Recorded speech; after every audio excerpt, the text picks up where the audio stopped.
Greg Carlwood, and ladies and gentlemen, boys and girls. I think we've all heard the Orwellian phrase that to control the past is to control the future, and that's why we recognize the importance of the big questions about the human story, our origins, the ancients, and the enigmatic structures they left behind, and of course these questions form a major tentpole of the THC circus. But if there's anything today's guest has taught me through our blossoming bromance, it's the importance of separating data from interpretation, of looking at the underlying facts that a journalist or a geologist or an archaeologist might unearth, and scraping off the residue of their preconceived notions, tainted worldview, or narrow vision that leads to all the far-out theories and the boring conventional ones we find circling the toilet bowl of realization. Should we really be getting our reconstruction of ancient mystery cults from straight-laced academics who've never so much as smoked a joint or made a sigil? Is it really wise to be doubling down on our understanding of mythology and ideas of ancient otherworldly contact from materialist scholars who've never made an offering to the spirits or communed with multidimensional entities?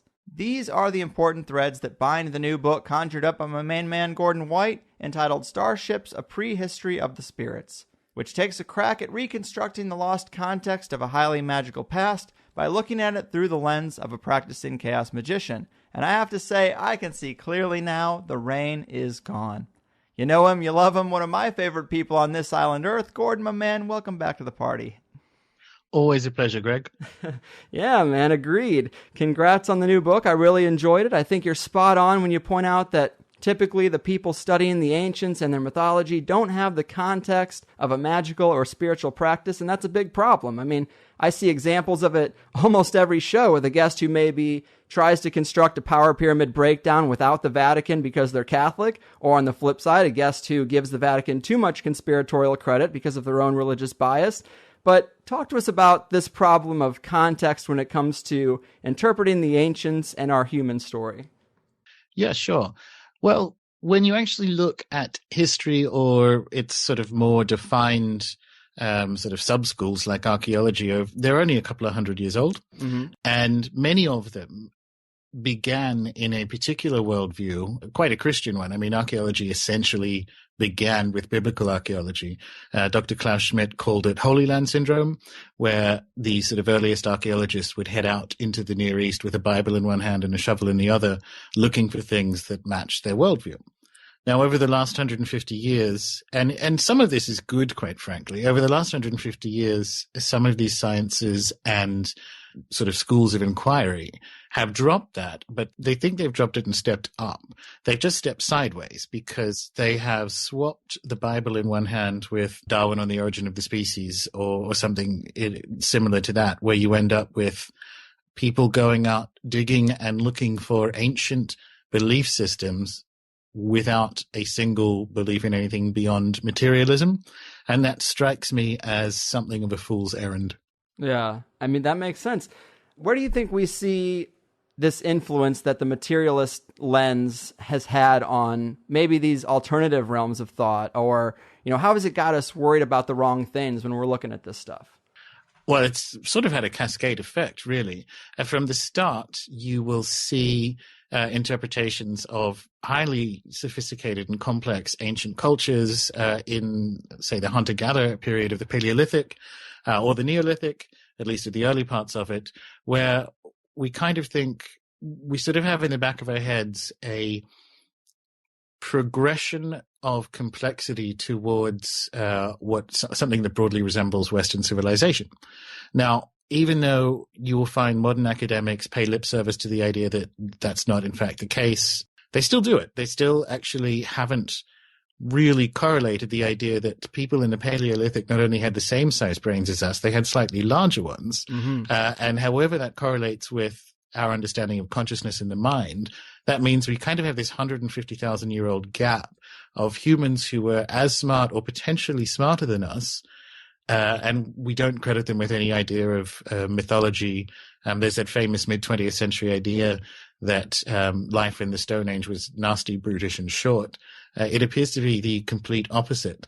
And the journey of the book is looking for different data points we can use to attempt to kind of not even reconstruct, just elevate and give some dignity back to our ancestors who lived in a world very different to our own. Mm-hmm.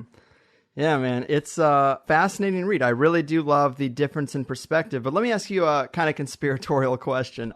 Knowing that there are some occult and ritualistic practices among today's elite to some degree, do you think that they've worked out some of this proper context about the ancients for themselves outside of what's presented to us, or are they just as in the dark? I would say a bit of both. I think my speculation as to what a sort of super elite ancient aliens theory view of the past looks like is one that is much more based on a physical extraterrestrial model, which I don't think holds a lot of water when you look at sort of a wider data set.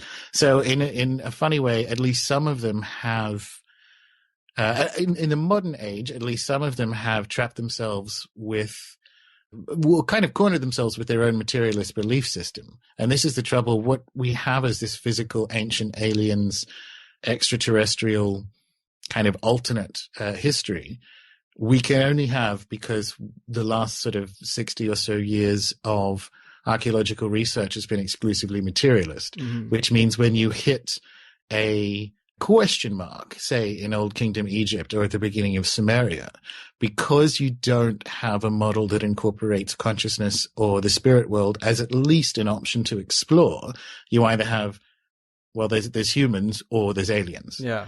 And so at that stage, I would actually say at least some kind of parts of the Anglo-American world probably at a super elite level probably operate to that belief. That hasn't always been the case. If you look at power centers going back to the Renaissance and a bit before, or the sort of return of quote unquote hermetic wisdom into Europe, that was grabbed by banking families, that was grabbed by the Vatican.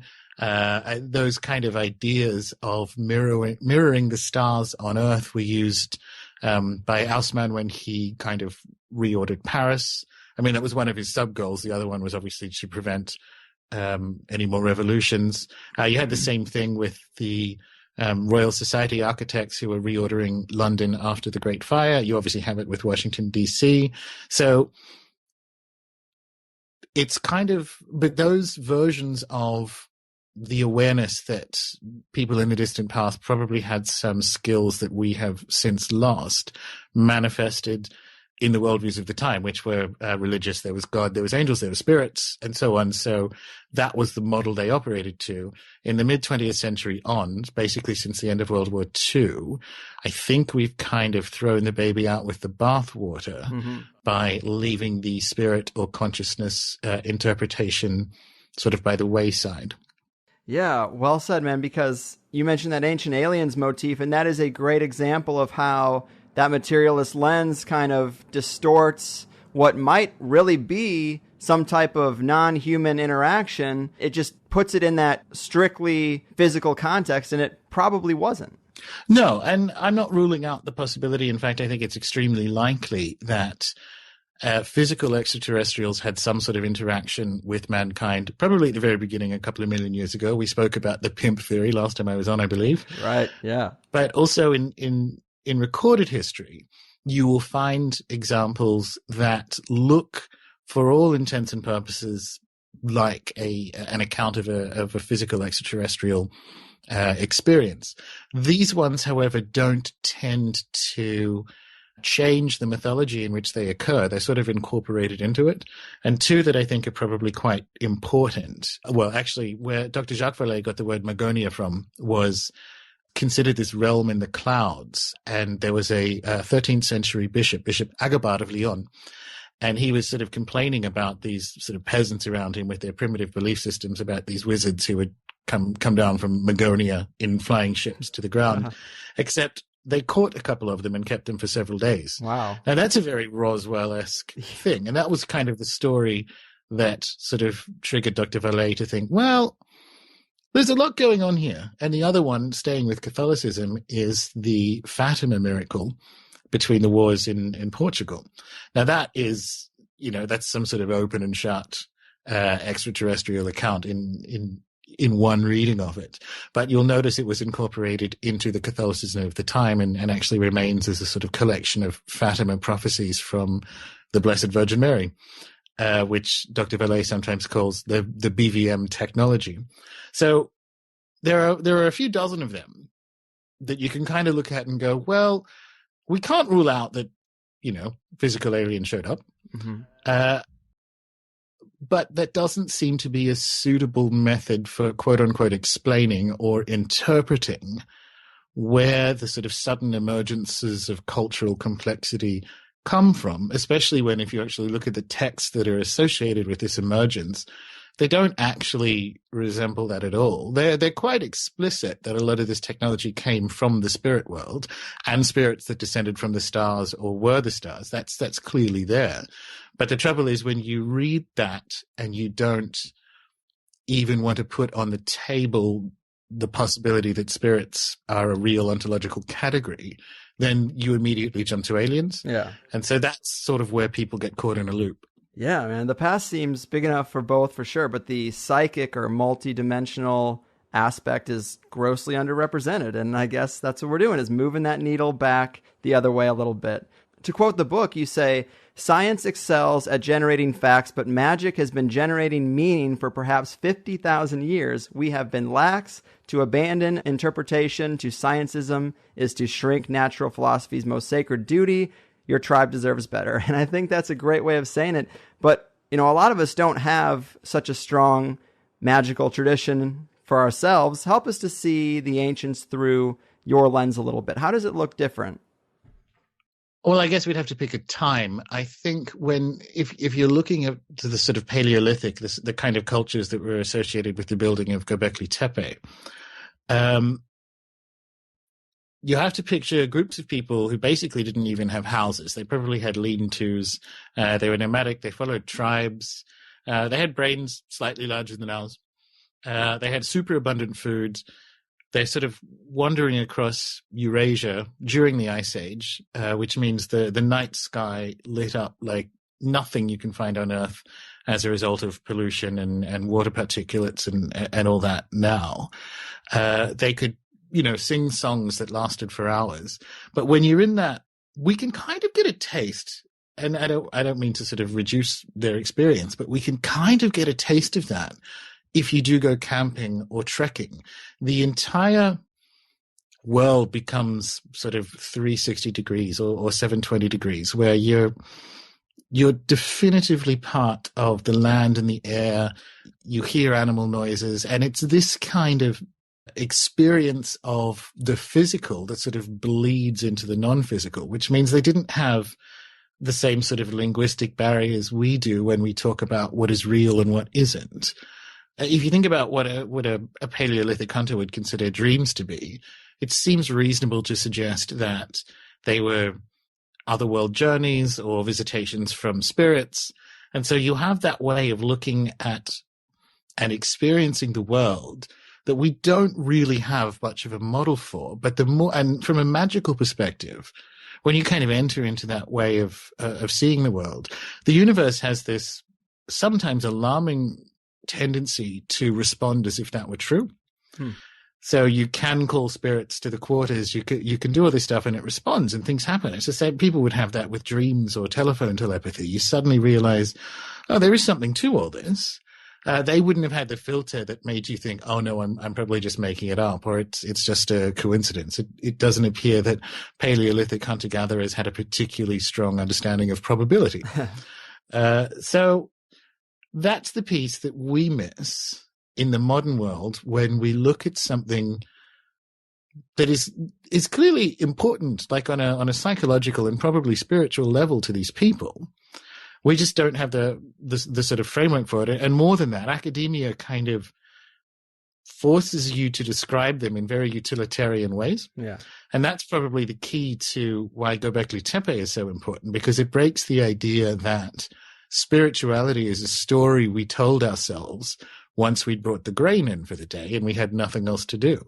The reality that is demonstrated by, well, this site in particular, but other sites that sort of extend back into the Ice Age, is that we were building star temples before we built houses. So this stuff is very important. This stuff, whether or not you want to go as far as saying the beings that sort of landed at Gobekli Tepe have a specific separate existence. That's up to each person who looks into it to kind of come to their own conclusions. It is unavoidable to conclude that this was hugely important. Mm-hmm. This is more important than having a permanent structure to live in. And it was it's a star temple on a hill. No one could live there. There's no natural water source nearby. The obsidian evidence indicates that people were trading and thus coming from as far afield as, it's in southeast Turkey, from coming as far afield as Greece and Iran. So it was important across great swathes of the ancient world. And it wasn't fortified. It wasn't any of this stuff. It was just significant in ways that we can kind of half understand and half not. And there's much to be gained by kind of taking that step into that level of understanding. Yeah. Hey, what do you think about the idea that the placement of Gobekli Tepe has anything to do with certain areas being known for heightened paranormal activity? It may very well be. I mean, this is an example. What we would call paranormal now would just be called normal in Paleolithic. So it would not surprise me. I mean, that is the case you find with any number of sacred sites, or in, say, Polynesia, you have the notion of tapu or tabu, where we get the word taboo from, where there are sites that are holy, in particularly animistic traditions, because they have a much more sophisticated way of experiencing the physical and the non-physical. So it would not surprise me in the least, given the sort of subsequent history of that little corner of Turkey, that may well have indeed happened. Yeah, you can almost say it's like a chicken or the egg thing, because, does a certain spot attract quote unquote paranormal activity because it's just a node for that, or because humanity has paid conscious attention for centuries to this particular spot, and thus what we experience now could be residue from that or something. Exactly. Did you build a temple to star beings because there were star beings there, or did you build a temple to star beings to bring star beings there? Exactly. Yeah. Better said than I.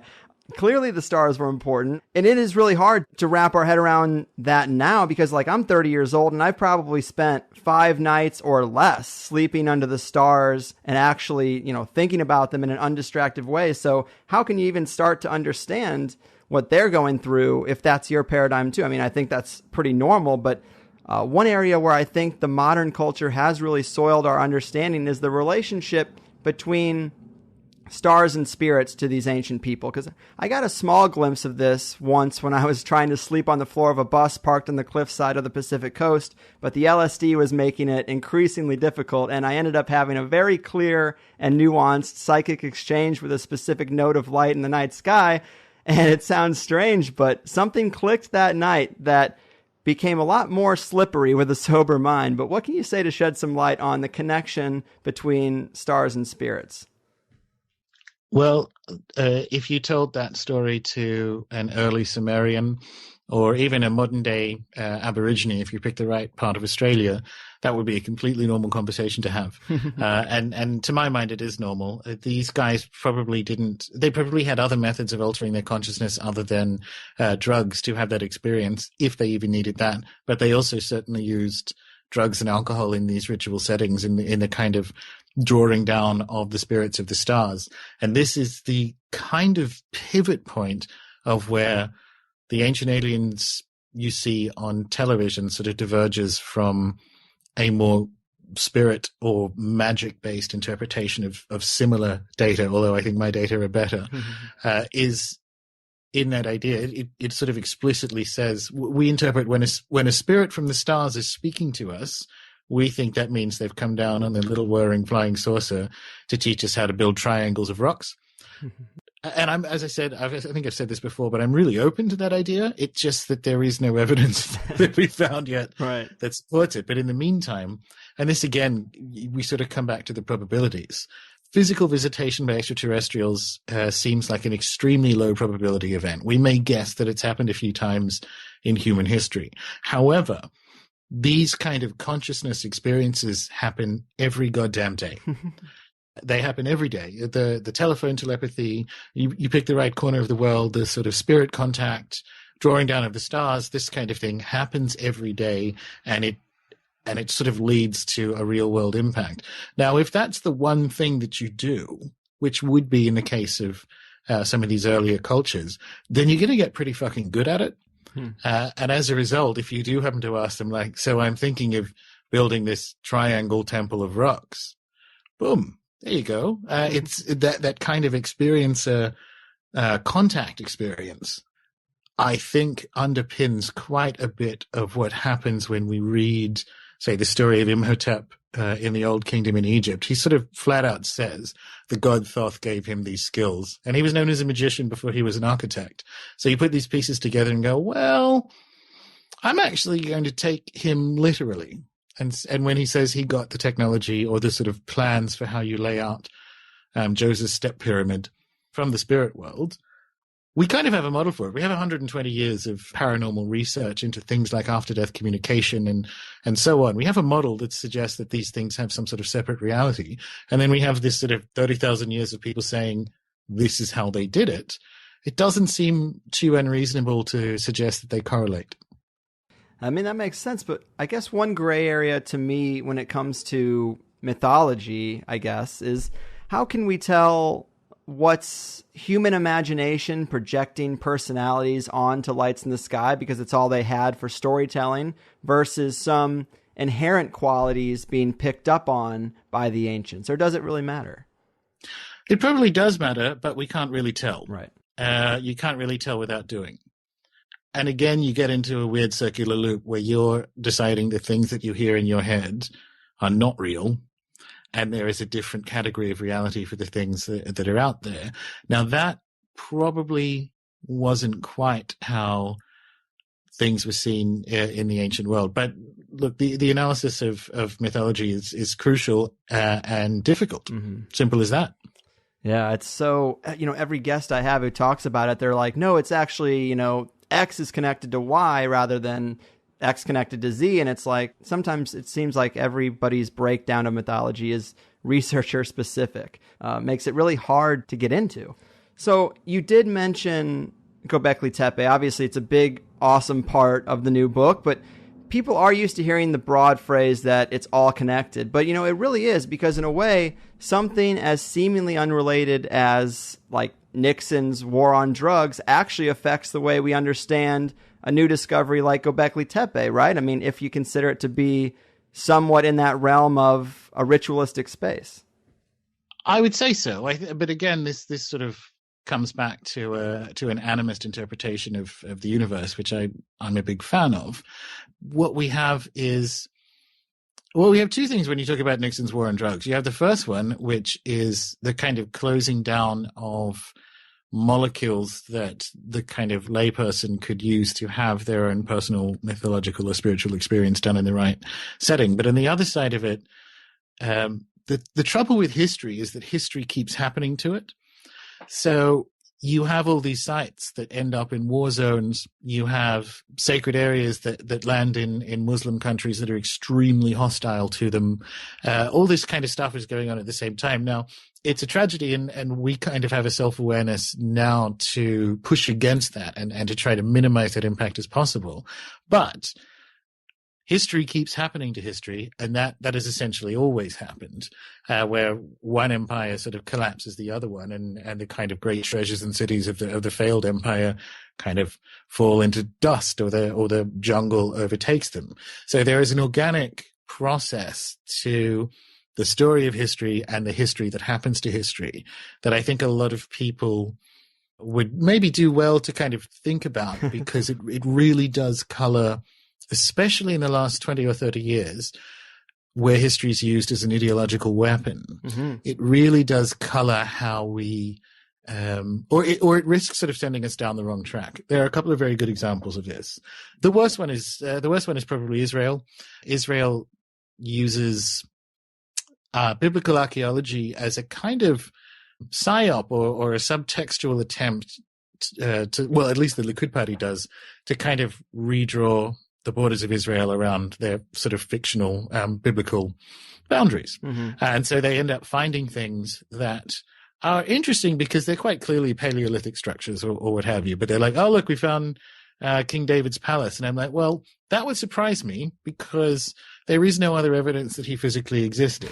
But it's not even just in this sort of attempt to quote unquote prove using archaeology a dominant worldview. A lot of things seem to have happened in Israel. They're claiming, and there's no genetic evidence for this. There's actually a skull cap of like the top of a skull of a Denisovan, which is another hominin species that was found in a cave. And they're like, oh, so the Denisovans came through here. And I'm like, well, they didn't. It was not just it was found in a cave. It was found on a shelf up in a cave. That's somebody's spirit fetish. Someone like literally chopped the top off this poor Denisovan's head, and it was obviously used in some kind of magic component. If you actually unpick it and look at the genetic data, the highest levels of like genetic admixture, which cannot be faked, like between normal humans and other hominins, happens in island Southeast Asia. So you sort of see these press release science journalism nonsense fly across Twitter on a daily basis. The two other sort of biggest, what's the word here? It's not a crime, but the two other biggest perpetrators of this use of history for manipulation are India and China. India can be half forgiven for doing it because there's a strong sort of Hindu nationalist movement that believes everything to do with the Vedas and Eurasia came from India and was exported. And the reason they do this is not only to sort of bolster this Hindu Indian identity, which is in many ways it's fine. It's because if you go back 50 years, they had about 120 years of Europeans telling them that they invented nothing, that everything came in with these Aryan invaders, which don't show up in the genetic evidence anywhere. And China does it in a more bold-faced Israel-style way, where they just cannot handle the idea that rice, which it was first cultivated in island Southeast Asia, and particularly Taiwan. Now, that's just not going to fly in Beijing. So you end up with kind of wholesale lies about where rice was invented. And we have these stories literally fly across Twitter, and a bunch of my friends, will retweet them and so on. And you actually need to click past the press release and see if you can't find the actual archaeological document or findings themselves, and you quickly realize that it's dodgy. Like there are actual data in there, but the interpretation lines up perfectly with what the state wants to say. We don't have a lot of clean interpretations especially when it comes to the ancient world, because understanding it and kind of having control over that narrative is so important to how we see ourselves in the modern world.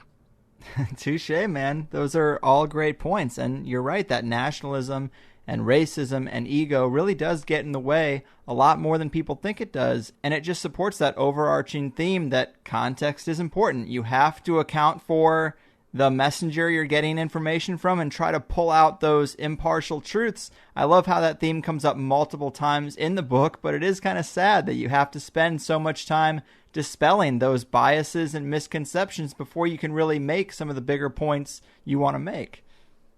Well, I mean, the feedback so far, the book's only been out for a week, but the feedback so far has been that that's quite good. And it's been my experience talking about this stuff for a few years now, that stays with people. Yeah. Even if, and it should, because even if, and this is vanishingly unlikely, because I sort of waited 20 years to write the book, but even if the entire underlying thesis, which is that we can sort of track using genetic information and linguistic and mythological information, the sort of story of mankind's relationship to the universe the whole way back to our trip out of Africa. Even if that falls apart, the bits that will definitely never, ever fall apart are the explanations that history is a political football that if you don't realize it, will get kicked in your face. Well said. And to hone in on Gobekli Tepe a little bit more, you write in the book that it is probably the most important archaeological discovery of all time. Gobekli Tepe is at least 12,000 years old. That is 7,000 years older than the Giza complex. The Great Pyramid is closer in time to us than it is to the creation of Gobekli Tepe, which is pretty mind-blowing. And I've heard guys like Graham Hancock talk about the site at length, but from a chaos magician standpoint, why is this so important besides its age? I mean, what's different about your magical analysis of the site? Gobekli Tepe is useful if it's a Rosetta Stone. If you're looking for a way to... No, let me just back that up and say it is impossible for me sitting here in 2016 in West London to even begin to conceive of what a hunter-gatherer cosmology was like. I can probably get my head around an early agriculturalist mentality or natural rhythm, because we are, more or less still there. I mean, we grow, terrible GM crops under greenhouses and so on, but we're still essentially a farming society. And why Gobekli Tepe is so important is that it was in use for so long that it actually allows us to, so it was in use across the divide, and was actually intimately involved in it in all likelihood. It was in use across the divide between moving from a hunter-gatherer way of life to a settled agriculture way of life. So there are parts of it that we can understand that we may hope give us a kind of view into the parts of it that we can't understand. It's literally like a Rosetta Stone, which was a stone that was written in 3 languages, one of which was hieroglyphs, which at the time we couldn't read. But the other 2 happened to be sort of Greek and hieratic. And it was the same message because it was an imperial message, and the whole thing got unpacked from there. Gobekli Tepe does the same thing because there are parts of it that match what we understand about agriculturalists. And then there are the earlier parts that don't, and you can kind of step and correlate between those back.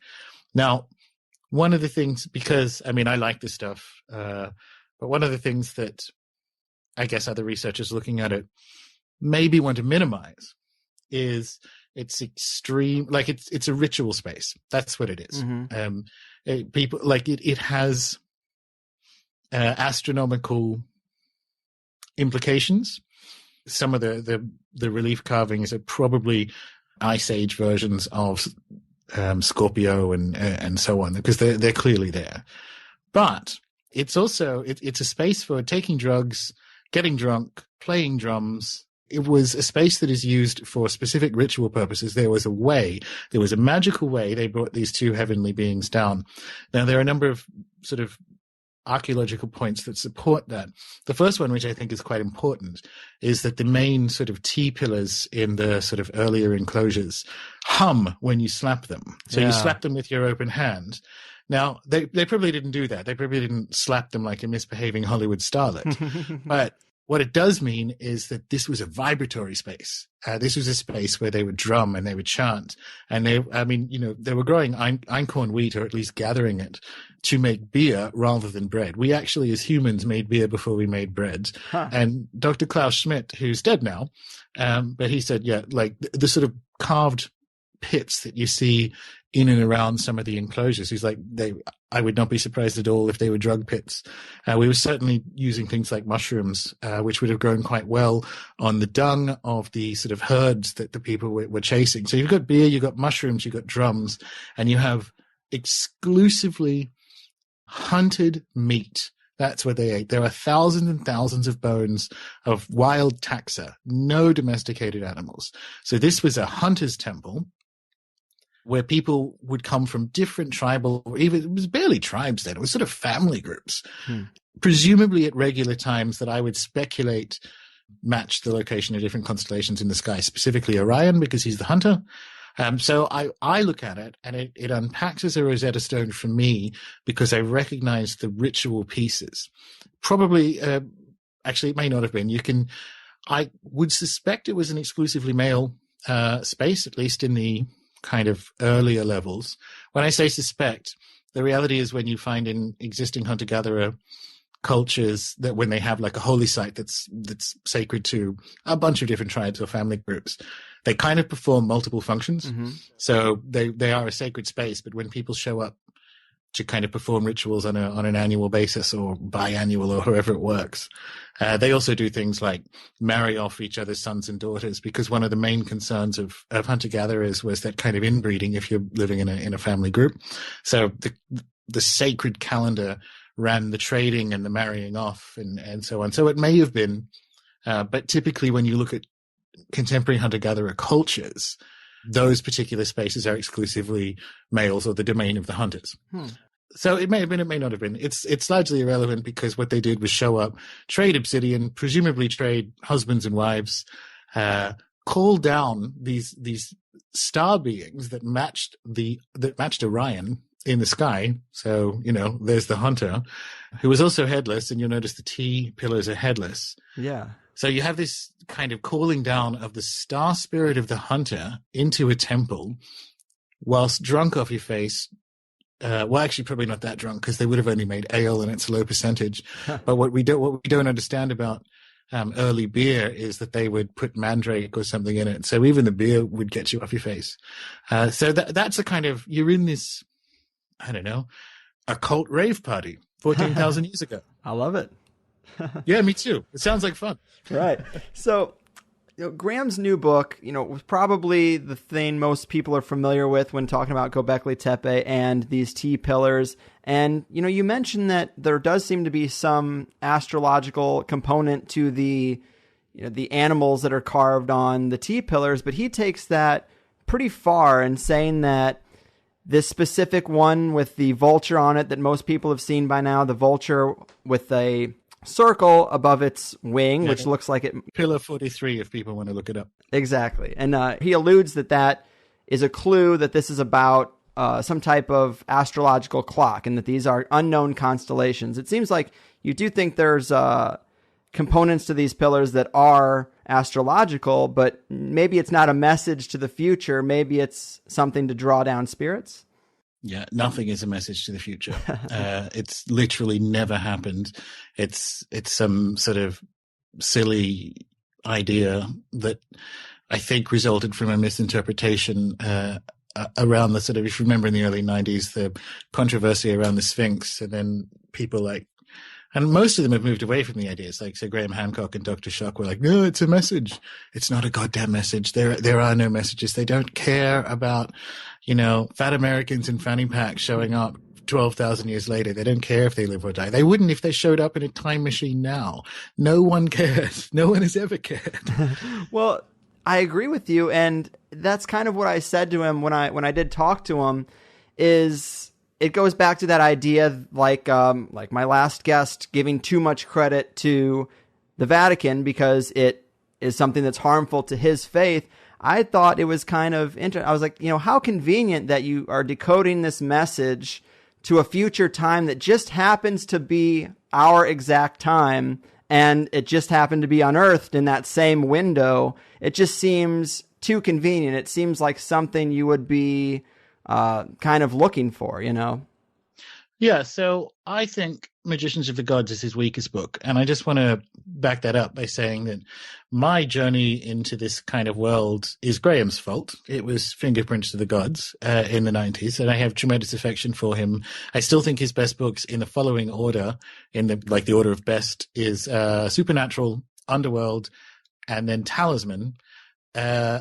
Even though my emotional and personal favorite is Fingerprints of the Gods. Mm-hmm. This book confused me. It could do with a lot more editing, and I found it disingenuous in a number of places, including him thinking he's been vindicated because he found an asteroid idea he liked, even though, as he actually mentions in Magicians, like the last time I did this, I thought it was the Rand Flemath idea. So what I think, the fact that it's remained in the book is that this is an update of Fingerprints of the Gods, and I think it's a messy update. Mm-hmm. And it was in Fingerprints of the Gods, so it kind of needs to be in there. But it doesn't. The book doesn't really hang together that well. Again, we come to the data and interpretation thing. It's not. I don't think it's an astronomical clock. I really don't. I think we can both agree, which is like some of these, when he's writing that we don't know what these constellations are, but given that there are like 5 or 6 in them that we can make a reasonable guess of, then it's fair to say that these are also constellations, or more specifically, they are spirits that were important to these tribes that happen to have a constellation. Mm-hmm. And that's the kind of, and that might sound like splitting hairs, but from a magical perspective, it's really not. Right. So that's kind of what I see when I see it. But no, the book, I've got it. I mean, this isn't ragging on Graham time. I pre-ordered it and everything. Yeah. So I've got the big giant hardcover. But his best books still remain. And I think if you want like the real Graham, like if you want how he sees the world, I think Supernatural and Underworld are it. Mm-hmm.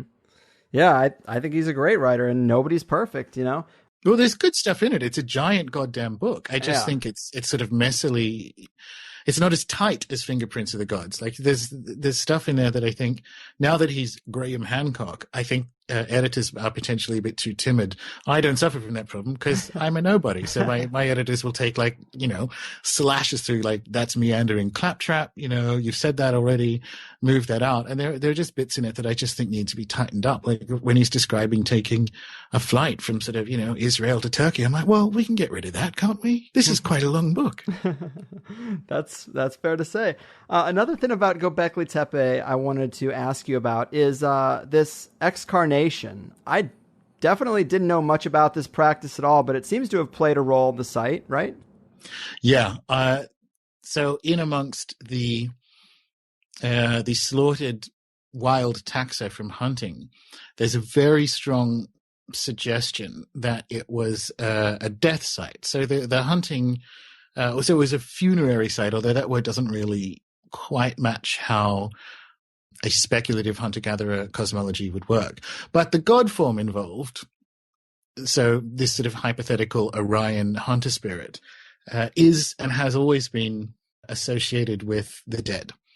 So you have, famously, for instance, the wild hunt across Celtic countries, which would be when Gwynapnwd would ride out at night, and if you saw him, you'd die, and that kind of thing. So this appears quite likely to be a much more recent cultural memory of such an idea. So excarnation, it's speculated, and I think Pillar 43 may well point in that direction, that this was a place where at least highborn people or heads of tribes or so on would kind of leave the corpses of, dead tribal leaders or so on to be picked at and essentially defleshed by buzzards and birds of prey. Birds of prey would show up there. Now, this practice continued into Eurasian shamanism and still appears in Tibetan Buddhism, which is pretty much 60% shamanism anyway, maybe even more, depends who you ask. And so you have vultures. Pillar 43 has a bird of prey, half human, taking a round ball, which may well be a head, and at the bottom of the pillar you have a headless corpse. So you put all these pieces together with the archaeological evidence of bones, and you think another piece falls into place. This wasn't an astronomical clock. Right. And those are the things that you can this is what I mean about it being a Rosetta Stone, that we have those pieces that existed in an agricultural life, which we have a frame of reference for, and some of them match things we don't have a frame of reference for. But again, they thought the same. They had the same brains as ours. So why would that not have carried over? So my view of Gobekli Tepe is a lot more. Well, people are going to take this in a negative way. A lot more Lovecraftian. I think the success of the hunt was if your hunt was unsuccessful, you're fucked. Right. So you throw everything at this. And if there are star spirits that improve your hunting effectiveness, you give them what they want.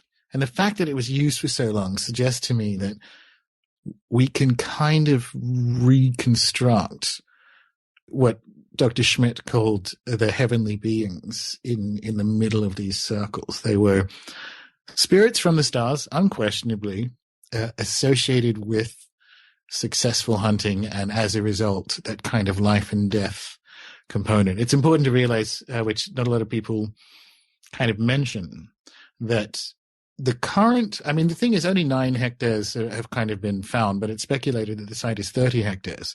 But the hill that is Gobekli Tepe is majority flint.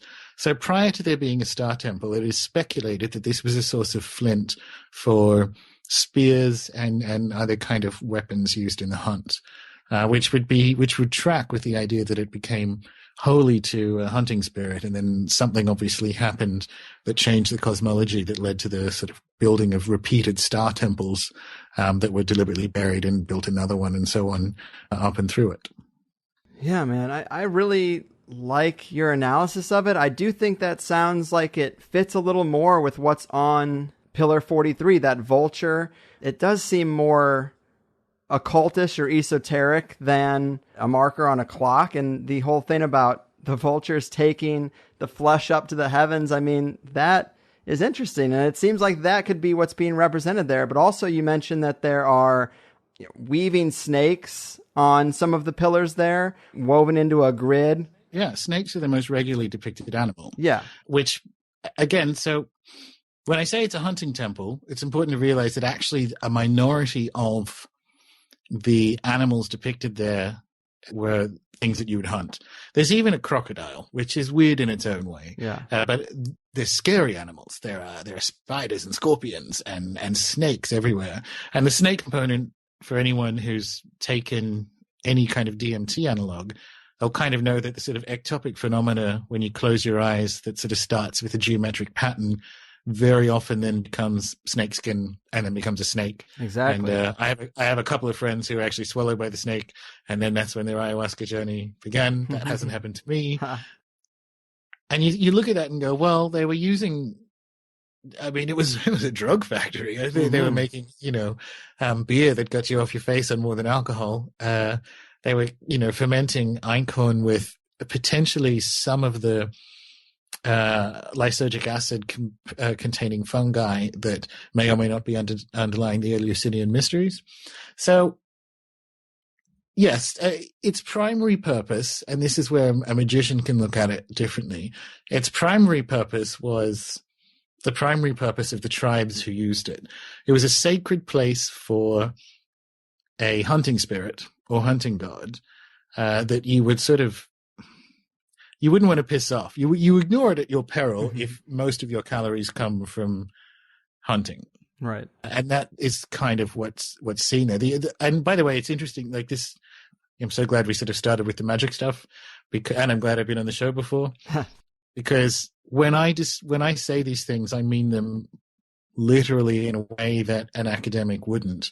Orion has recurred through mythology as a very specific hunting type and kind of king of spirits type, right the way through to the kind of beginning of the Western magical period in Alexandria in about 300 AD.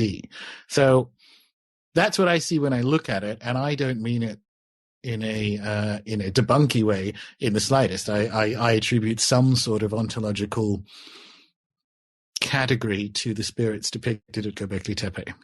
Yeah, I love it, man. And would it be fair to say, in your interpretation of Gobekli Tepe, there's some kind of relationship, or maybe it's a crude version of the same consciousness-altering tech used in the pyramids of Giza? Yeah, well, definitely. If we go back to the birds of prey, they are the shamanic animal par excellence, particularly the vulture, which is one of the sort of early depictions of Isis. Is as a vulture. Now, they're a very important shamanic animal because they can operate in multiple worlds. They can kind of walk through water, like mud and so on, but they can fly and they can walk quite well on land. And that between the worlds motion is probably one of the reasons why we would initially give our dead to be eaten by them, because they're actually taking them off to the other world. Yeah. So you have this form, and we like as we jump, because everyone wants to do, and I think I do an okay job of it, but everyone wants to do Gobekli Tepe straight to Giza in their books. I like to think I take people around the houses to kind of make a case there, but you're correct that the same forms, because there's a kind of hypothetical mythological narrative called the Laurasian mythology, invented by a Harvard Indologist called Dr. Witzel.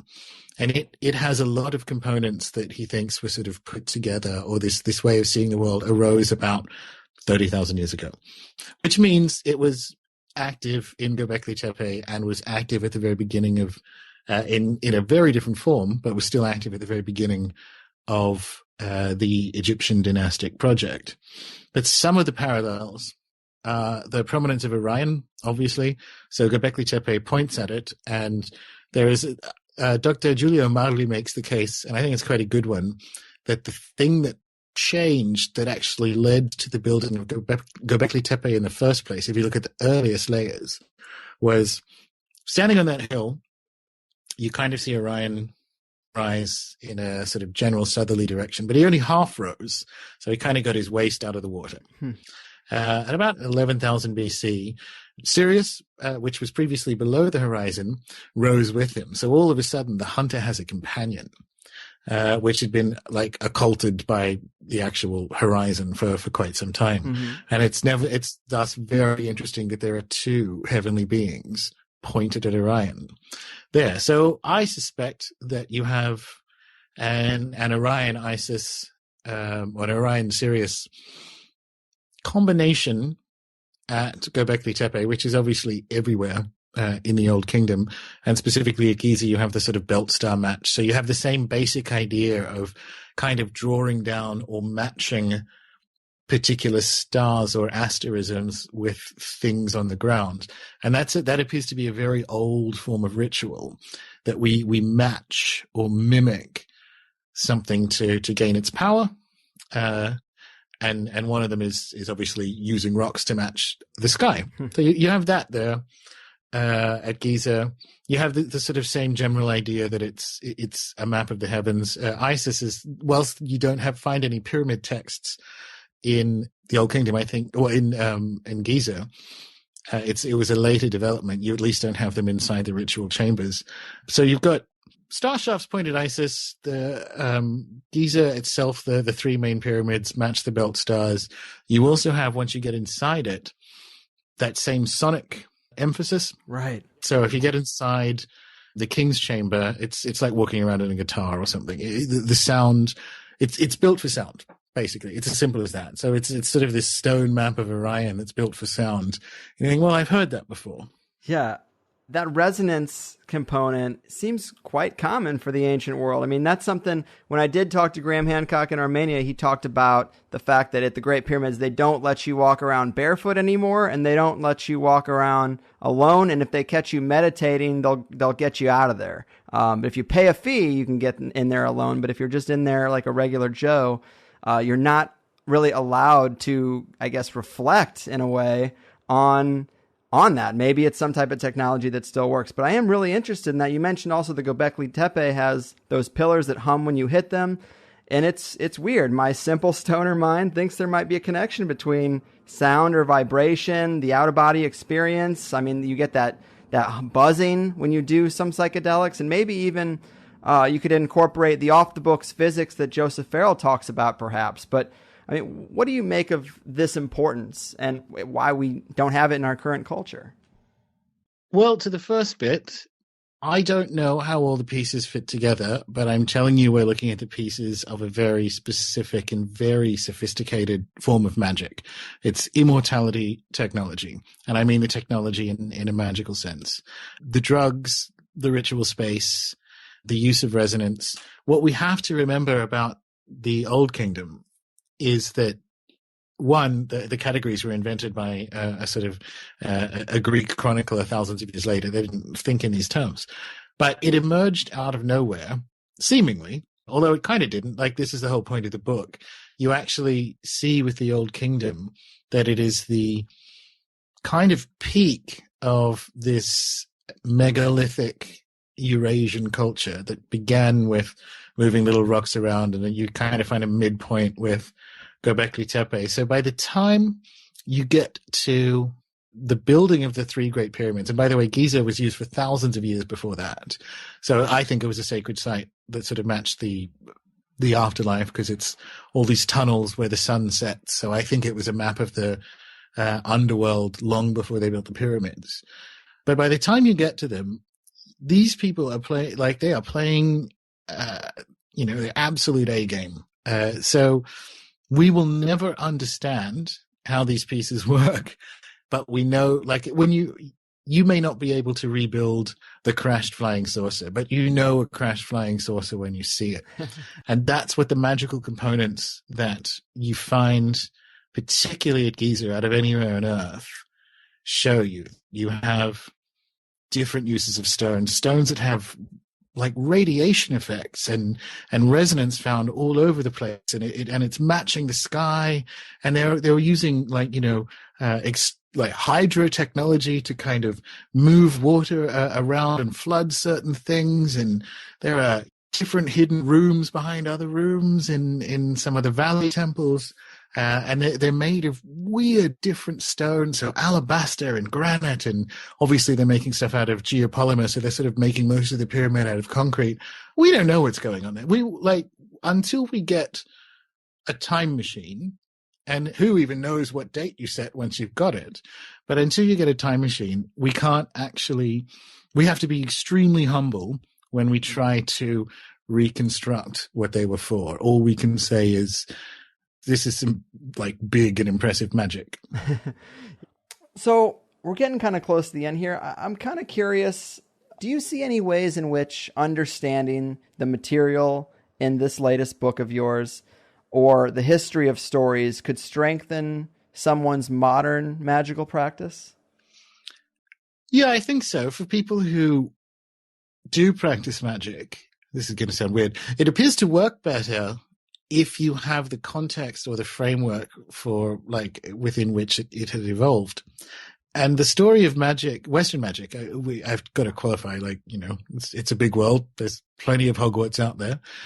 The story of Western magic is fairly well covered between, if you start today and you move backwards to, say, Alexandria and the fall of Alexandria, but that's only 1,800 years, 1,500 years. So this kind of provides, I hope, the story of the sort of previous 70,000 years as to how those pieces showed up in Alexandria to be sort of smushed together to become the grimoire tradition and Gnosticism and a whole bunch of other stuff that we have. And for me, anyway, I guess that was the sort of journey, because it might be odd for a chaos magician to be so interested in things that are so old when it's unashamedly 35-year-old kind of magical school of thought. Yeah. But it appears that, at least for me, and I know for other people, getting the context right makes it taste better. It makes the universe taste better. And so for people who aren't into magic, you can still read the book, because you're not going to get to the end and say, and your god turns out to be a spaceman. Or it's not that at all. It's actually, I hope it's, the feedback I've got so far is I hope that I hope the thing they take away is being empowered to have your own stories and to tell them and to look into them and realize they are yours, and you don't have to have someone else tell them to you. And that's not an invitation to just make shit up. That's quite a responsibility to put on someone. Right. But it's yours. You can find this information and tell the story of the universe to yourself. That's what a shaman would do for a tribe, and that's something that magic has kind of let fall by the wayside over the last 100 or so years. And the restoration of context appears to be a big part of the sort of 21st century magical revival. Boom. Well said, man. And that does get us to that inevitable finish line. But I do love this new book. I love your approach to these things. It really feels like a changing of the guard. And I know I've told you that with this show, I've tried to take the realm of conspiracy, paranormal radio, which I like a lot, and kind of update it for a new age, not only in the approach to material, but also quite literally in format by broadcasting break free over the internet as opposed to the archaic radio waves. And it seems like it's going really well, but the only real slack I get is coming from people who aren't recognizing the change or aren't comfortable with it. But the point is, I would like to see folks looking towards people like you for our Ancient Understanding 2.0 in that similar way. And I think on a day like today, what we both are trying to do comes together quite well, and it's a beautiful thing. But with that said, I guess tell the people where to get a copy and to keep up with your enlightening insights. Absolutely. That was really nice, Greg. Now I'm going to sell my book. So the book is available. It's published by Scarlet Imprint. They're a esoteric publisher in the UK, which means they only sell through independent bookstores and their own website. So if you're jumping on Amazon now to look for it, I do have another book there, but that's not the book we're talking about. So you need to go to scarletimprint.com and get yourself that one. The paperback will be out in short order. We have a beautiful fine edition gold hardcover one, but if you've just heard me, to be fair, you all don't have to buy the £50 book when there's a paperback coming. In terms of me, find me at runesoup.com or the Facebook page, runesoup. If you want to chat, I'm way better on Twitter than I am anything else, literally in life. So that's Gordon, GORDON_White, WHITE. Right on, man. And I do love that you have these higher end versions of the book in the digital age, because it's kind of a return to artisanship. And I appreciate that. But anyway, you are always a great calibration tool for when I start to get a little nuts, and it's always a pleasure. And thanks again, man, for treating me to such a great time in London. I owe you a good West Coast weekend when you have the time. And until then, keep breaking down those walls, my man. Nice one, you too. All right, guys, there it is. I really do love the guests like Gordon or Chris Knowles or Peter Levenda, who look at otherworldly contact and things like synchronicity in a way that I think gets closer to the core of it. And now Gordon's book Star.Ships applies that lens to the things we talked about today, and that's great because it is an underrepresented perspective. There's actually a lot more in the book that we didn't even get to, and I think we're going to do a part 2 in just a few weeks because we only got through like half of my notes. And you know, I always feel a strong desire to engage with some of these esoteric tools of otherworldly communication, but not strong enough apparently because I never prioritize it. The first show I did with Gordon a long time ago at this point, he encouraged me to make an ancestral altar if I wanted to have a confirming contact experience, and I've yet to really do that. So that's on me, but I have done some sigil work that I think has been effective, and sigil work is also the subject of some of Gordon's most popular posts on his blog at runesoup.com. If you're interested in going down that path, definitely some good reading. But anyway, I think this mindset is also the direction that ufology needs to go in for sure, and it kind of is, but also probably a couple other alternative fields too. I think maybe some researchers avoid it because it's harder to understand than nuts and bolts aliens. And even I have a hard time with it. Luckily, a few psychedelic experiences have opened the door enough for me to peek in a little bit. But the guys in this realm still blow my mind to get me thinking about things totally different, from contact to consciousness to world events. Again, big thanks to Gordon. He's so much cooler and smarter than me, but he's been kind. And some of my favorite memories from my European trip last year were bar hopping in London with him and going to the Plough, which was an old Crowley favorite. Just being there was so cool. And then he took me out to Avebury, which is a Neolithic stone circle that apparently Bill Hicks had one of his UFO experiences at when he was on mushrooms. Again, that link between psychedelics and this type of experience. But that was a lot of fun.